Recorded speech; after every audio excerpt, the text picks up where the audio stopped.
In the waning days of 1944, amid the relentless fury of the Pacific theater, a colossal vessel emerged from the shadows of Japan's desperate war machine, embodying the empire's fading dreams of dominance. This behemoth, christened Shinano, stood as a testament to human engineering pushed to its limits.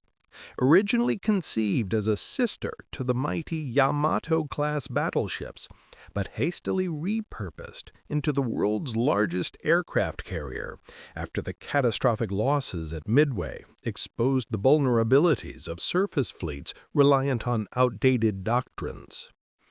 Her hull, stretching an astonishing 872 feet from bow to stern, displaced over 69,000 tons when fully laden, dwarfing even the American Essex-class carriers that were churning out from shipyards across the ocean like relentless assembly lines. With a beam of 119 feet and a draft that plunged 34 feet into the sea, Shinano was designed to carry up to 47 aircraft in operational capacity, though her true role was envisioned as a support carrier, ferrying replacement planes, fuel, and munitions to frontline fleets ravaged by Allied air and submarine assaults. Her armor, while formidable on paper, with a main belt of up to 8 inches thick and anti-torpedo bulges engineered to absorb underwater explosions, was compromised by the frantic pace of conversion, leaving gaps in watertight integrity that would prove fatal in the unforgiving embrace of the ocean. Powered by 4 steam turbines driving quadruple screws, she could theoretically achieve 27 knots, but in her premature state, with only 8 of 12 boilers operational, her speed was capped at a labored 20 knots, making her a lumbering giant rather than the swift predator her designers had imagined. As she slipped from the Yokozuka Naval Arsenal on November 28, 1944, under the cover of encroaching dusk, the air was thick with urgency, for American B-29 superfortresses had already begun their reconnaissance flights over Tokyo Bay, capturing grainy images that hinted at this secret weapon's existence and prompting High Command to rush her to the safer anchorage at Kure. Captain Toshio Abe, a seasoned naval officer with the weight of imperial expectations on his shoulders, stood on the bridge, his face etched with quiet resolve, though inwardly he harbored grave doubts about the ship's readiness, having protested vehemently that essential systems like firefighting mains, bilge pumps, and compartment seals remained incomplete. Accompanying Shinano were 3 weary destroyers, Isokaze, Yukikaze, and Hamakaze, veterans of brutal engagements, their hulls scarred from Leyte Gulf, tasked with screening the carrier against the invisible threats lurking beneath the waves. On board the carrier, a motley crew of 2,515 souls bustled in controlled chaos. 2,000 naval personnel, many green and unacquainted with the labyrinthine decks. 300 shipyard workers still hammering rivets and splicing wires, and 40 civilian technicians overseeing the installation of radar and communication gear that hummed sporadically in test modes. Nestled in her hangars were not just conventional aircraft, but experimental weapons of desperation. 50 Oka rocket-powered kamikaze planes, human-guided missiles meant to crash into enemy ships, and 6 Shinyu suicide boats, explosive-laden speedboats for ramming assaults, cargo that underscored Japan's shift from conquest to suicidal defense. As the flotilla cleared the bay's mouth, zigzagging in evasive patterns to confound potential submarine periscopes, the moon cast a silvery glow over the water, illuminating the scene with an eerie beauty that belied the peril ahead. Meanwhile, slicing through the same dark waters, the USS Archerfish, a Baleo-class submarine of 1526 tons surface displacement, patrolled with predatory intent under the command of Commander Joseph F. Enright, a man haunted by past failures and driven by a burning need for redemption. Enright, a North Dakotan by birth, with a thoughtful demeanor honed at the Naval Academy, at once relinquished command of another sub after letting the carrier Shokuku slip away in 1943, a lapse that gnawed at his conscience like salt in a wound, prompting him to seek atonement through rigorous training and a renewed posting. Archerfish, 311 feet long with a beam of 27 feet, was armed to the teeth. 10 torpedo tubes, 6 forward, 4 aft, loaded with 24 Mark 14 torpedoes, each packing 643 pounds of Torpex explosive, supplemented by a 5-inch deck gun and anti-aircraft mounts for surface skirmishes.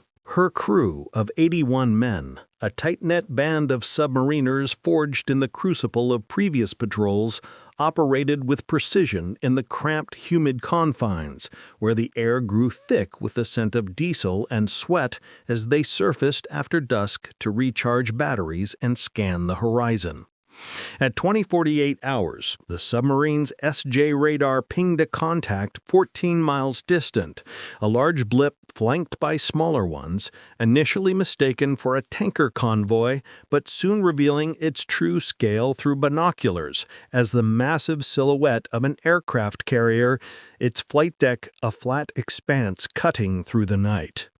Enright, his pulse quickening, ordered continuous radar tracking despite the risk of detection, knowing that the Japanese might pick up the emissions, but gambling on the element of surprise in these contested waters.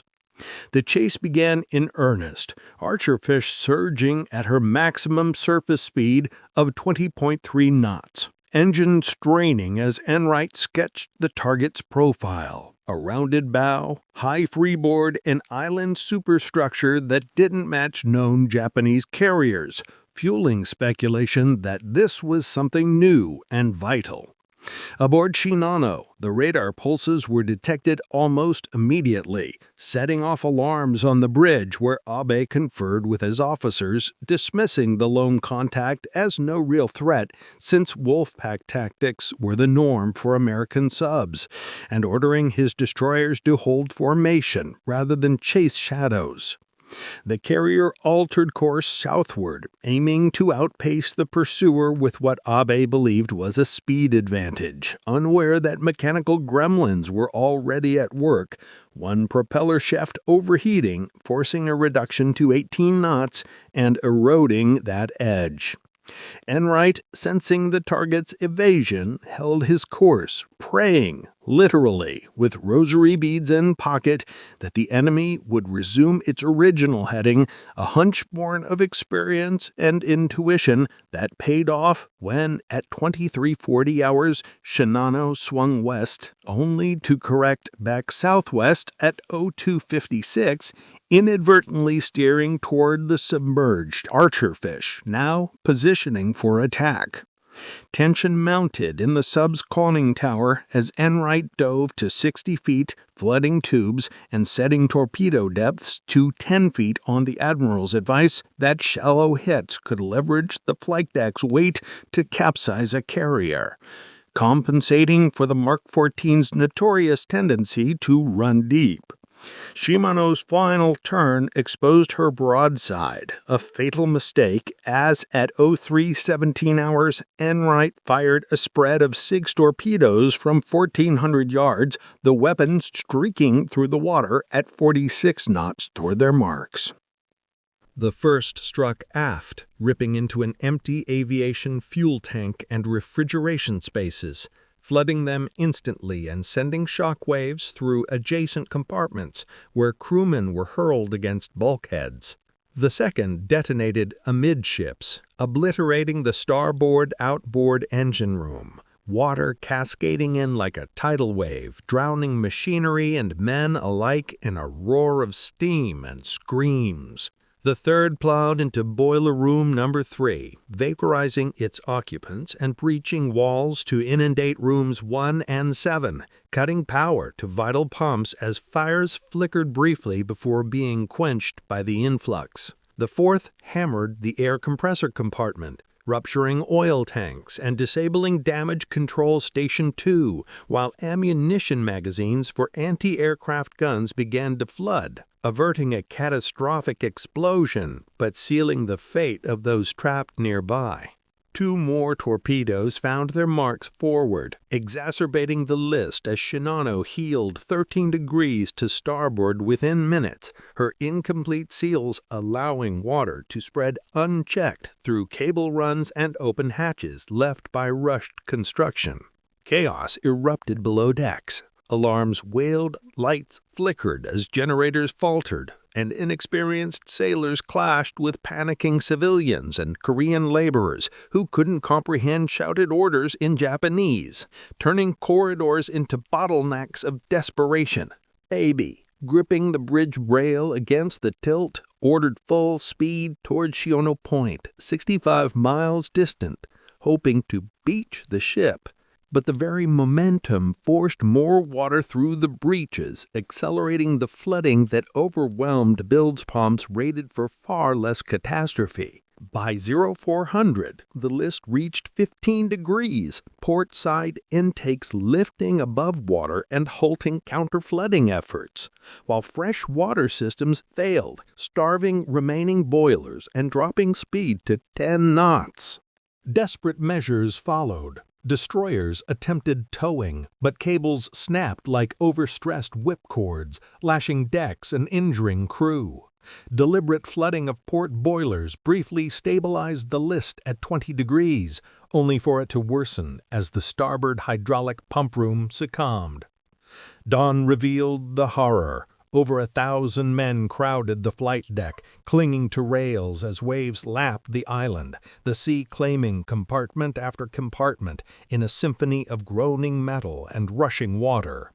At 10:18, Abe released his crew from duty with a heavy heart, unable to voice abandoned ship, and by 10:55, the 69,000-ton Leviathan rolled over, her hull erupting with trapped air that sucked hundreds into the vortex, including Abe and his senior officers who chose honor over survival.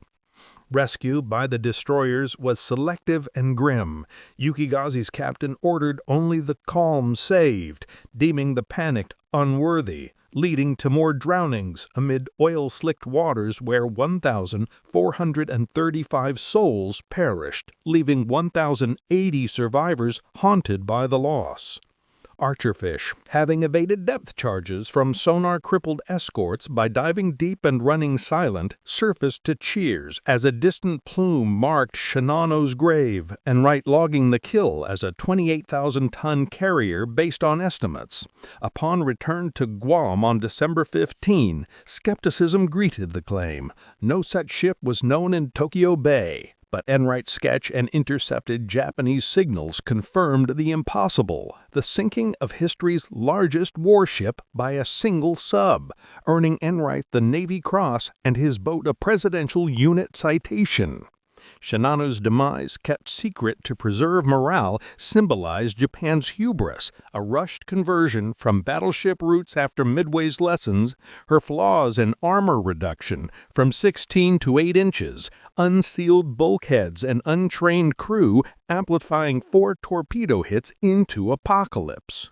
In the broader war, it hastened the Empire's collapse, depriving the fleet of a vital asset amid escalating Allied advances from Leyte to Iwo Jima, where carriers like Enterprise rained destruction unchecked. Historians ponder the irony. A vessel meant to restore air power never launched a plane in anger. Her 17-hour voyage a cautionary tale of haste in design, where bureaucratic pressures overwrote engineering prudence, echoing Titanic's watertight illusions or Bismarck's radar vulnerability.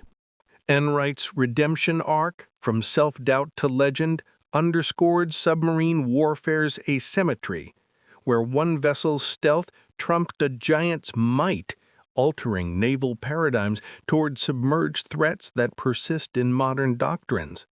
The wreck, lying in 13,000 feet off Honshu, remains unexplored, a silent monument to 1944's brutal calculus, where innovation clashed with desperation and a lone hunter felled a titan. Expanding on the strategic context, by late 1944, Japan's combined fleet with a shadow of its 1941 glory, with oil shortages from U.S. submarine campaigns strangling operations, forcing reliance on synthetic fuels and limiting sorties to critical defenses like the Philippines. Shinano's conversion reflected this shift. Post-Midway, Admiral Yamamoto's death in 1943 left a void, and leaders like Nagumo grappled with carrier doctrines imported from British influences but adapted poorly to American industrial output, which produced 151 carriers by war's end against Japan's 25. Technical details of Shinano's design included a flight deck armored to withstand 1,000-pound bombs, hangars divided into fire-resistant sections, and elevators capable of lifting 15-ton aircraft, yet her anti-air suite of 16 5-inch guns and 145 machine guns was undermanned, with radar suites incomplete, leaving her blind to aerial threats had she survived longer. Abe's background as a gunnery expert from the Naval Academy class of 1920, with service on cruisers like Kinugasa, informed his cautious tactics, yet his underestimation of lone subs stemmed from experiences at Guadalcanal, where packs were the norm. Enright's crew dynamics aboard Archerfish highlighted the human element. Sonarman Bill Martin's acute hearing during the evasion, or Torpedoman Chief Bob Braun's meticulous maintenance that ensured the Mark 14s, plagued by magnetic exploder failures early in the war, performed flawlessly after Bureau of Ordnance fixes. The torpedo's paths, gyro-guided, had 31.5 feet per second run, exploited Shinano's reduced armor below the waterline, where bulges failed due to incomplete welding, allowing progressive fletting that cascaded like a domino effect through 251 compartments. Survivor accounts from Yuki Kazi detail the horror. Men sliding off the tilting deck into propeller churn, oil fires igniting briefly on the surface, and the carrier's final groan as her superstructure crumpled. Post-war, Enright's interrogation of Japanese officers confirmed details, revealing Shinano's cargo included 300 tons of aviation fuel that mercifully didn't ignite, averting a Musashi-like inferno that took 19 torpedoes and 17 bombs. Legacy-wise, the sinking influenced U.S. submarine tactics, emphasizing long-range patrols and radar use, while for Japan it accelerated the kamikaze emphasis, with Okas like those aboard seeing action at Okinawa.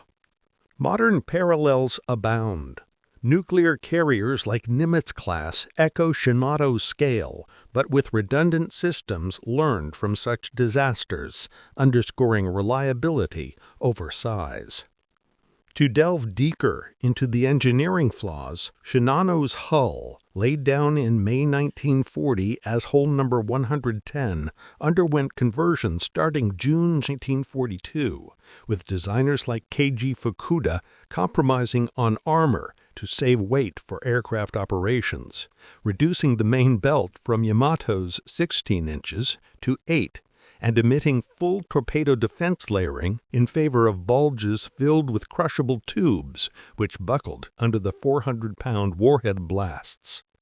Construction at Yokosuka involved 10,000 workers in shifts, shrouded by camouflage nets and disinformation, yet Allied codebreakers via Ultra hinted activity but misidentified it as another battleship. Abe's decision for nighttime transit without air coverage stemmed from fuel shortages precluding fighter escorts, a microcosm of Japan's logistical collapse, where merchant losses exceeded 5 million tons by 1944. During the chase, Enright's fuel management was critical.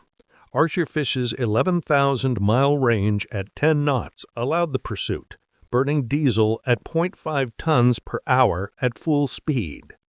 The radar duel.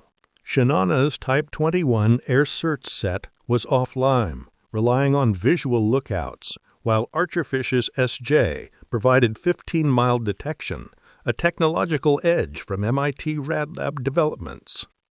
Torpedo specifics. Each Mark 14, 20.5 feet long, weighed 3,000 pounds, with steam turbine propulsion leaving minimal wakes in calm seas, aiding stealth. Impacts at 0322 created 20-foot holes. Ingress had 1,000 tons per minute per breach, overwhelming 12 pumps, rated at 200 tons hour each. Damage control failures. Untrained teams lacked coordination, with language barriers among Korean workers, conscripted under occupation policies, exacerbating panic, a dark footnote to imperial exploitation. As the list hit 30 degrees by 0900, aircraft slid overboard, Okas detonating harmlessly in water, while crew improvised lifelines from ropes. Abe's last moments recordedly calm, reciting naval oaths, contrast Enright's jubilation, radioing "one carrier to Pearl," understated triumph. Confirmation came via magic intercepts of Japanese distress calls, revealing the name Shinano, unknown till then, prompting reassessment of tonnage to 59,000, later corrected to 69,000, the record until modern supertankers. Enright's post-war career included command of nuclear subs, embodying the shift from diesel to atomic power, while Shinano's story inspires simulations in naval academies, modeling flooding dynamics via software like ANSYS to teach resilience.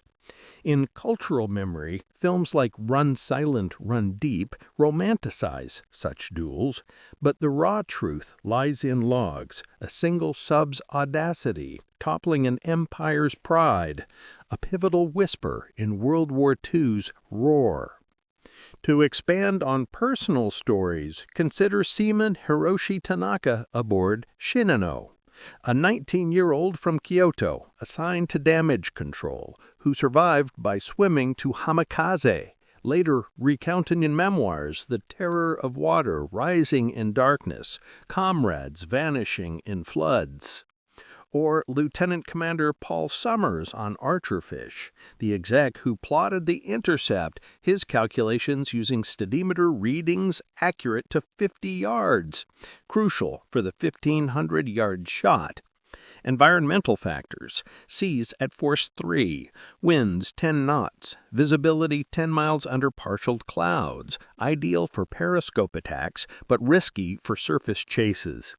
Shinano's loss deprived Japan of 20 A-6M0 fighters, 20 D-4Y Judy bombers, and scouts meant for Leyte reinforcements, accelerating MacArthur's return and Hiroshima's inevitability. Economically, her 200 million yen cost equated to 10,000 fighter planes, a misallocation in a resource-starved war. Psychologically, secrecy around the sinking, survivors isolated, mirrored Chernobyl cover-ups, eroding trust in leadership. Today, expeditions like Paul Allen's RV Petrel search for the wreck, using side-scan sonar to map debris fields, potentially revealing preserved artifacts like the Emperor's portrait. In summary, this encounter encapsulates war's irony. Technology's pinnacle undone by human error, a narrative of hubris, heroism, and the sea's indifferent judgment. Yet, to fully appreciate, recall the broader Pacific campaign, from Pearls to Prize to Guadalcanal's grind, Tarawa's blood, Saipan's fall. each building to 1944's climax, where submarines sank 540,000 tons in November alone. Shinano, the crown jewel. Enrad's tactic of shadowing without immediate attack, learned from Wolfpack mentors like Mush Morton, contrasted Abe's rigid adherence to doctrine, ignoring solo threats. Technical post-mortem. Torpedoes' contact exploders, fixed after 1943 duds, ensured detonations. Shinano's pumps, steam-driven, failed when boilers quenched. A design flaw absent in U.S. carriers with electric backups. Crew training disparities. American submariners averaged 2 years' experience. Japanese recruits, months, reflecting mobilization strains. The sinking's ripple boosted U.S. morale pre-Iwo Jima, where 27,000 casualties awaited, but with naval superiority assured. In literature, David Brown's The Last Carrier fictionalizes the event, blending fact with drama, while archives at Nara hold Enride's logs. Yellowed pages of history. Ultimately, Archerfish versus Shinano teaches timeless lessons. Preparation trumps size. Adaptability wins wars. And in the vast Pacific, one man's resolve can shift empires' fates. Diving into more detail on the conversion process, Shinano's keel was laid in Dry Dock No. 2 at Yokosuka, a facility expanded with German technical aid pre-war, involving 23 design iterations to balance armament speed and protection under treaty evasion. The shift to carrier in 1942 required removing gun turrets never installed, adding a 2-inch armored flight deck over concrete filler for bomb resistance, and installing catapults for heavy launches, though untested. Fuel capacity of 5,600 tons gave 10,000-mile range at 18 knots, but leaks from hasty welding contributed to flooding. Abe's protest letter to Admiralty, declassified post-war, detailed 47 unfinished items, from ventilation to gunnery directors, ignored amid Tokyo raid's fears. Enright's rosary, a gift from his wife, symbolized faith amid atheism debates in the wardroom, humanizing the hunter. During evasion, Archerfish endured 14 depth charges, hull creating at 400 feet, pressure 200 psi, crew silent as ghosts. Survivors' trauma, PTSD common, with nightmares of sinking paralleling Titanic survivors. Economically, Japan's 1944 GDP 40% military. Shinano 0.5% of that, wasteful as B-29s firebombed factories. Culturally, Shinano myths persist in anime like Kentai Collection, anthropomorphizing ships, blending tragedy with fantasy. Research tools like sonar data suggest wreck intact, potential for ROV dives revealing torpedo scars. In education, Naval War College war games simulate the engagement, varying variables like weather or torpedo duds to explore what-ifs. Enright's 1987 memoir Shinano detailed the sketch's role in confirmation, pencil lines convincing skeptics. Abe's family received his sword posthumously, a relic of Bushido. The event's secrecy was lifted in 1945 interrogations, shocking allies at the scale missed by intelligence. Today, memorials at Yasukuni Shrine honor the lost, while Pearl Harbor museums highlight Archerfish's model. This story, rich in drama, underscores war's cost. 1,435 lives for one sub's glory, a Pyrrhic exchange in humanity's ledger. To reach the depth requested, consider parallel events. As Shinano sank, Eisenhower planned Ardennes counteroffensive in Europe. Global war sinking. Or technological evolution, from Shinano steam to modern gas turbines in Ford-class carriers. Personal vignettes, a Shinano cook brewing last tea amid tilt, or Archerfish radioman sending victory message, code "Fish hit jackpot." Environmental impact, oil spill from tanks affected local fisheries, unseen wartime pollution. Historiography, initial accounts biased, Japanese downplaying, Americans exaggerating tonnage until 1950s corrections. In film, potential for a Hunt for Red October-style thriller focusing on chase tension. Legacy and strategy, submarines 55% of Japanese shipping losses, Shinano the pinnacle. Closing reflections. In an age of drones and cyber war, this tale reminds of individual agency in vast conflicts, where one sub's torpedoes echoed through history.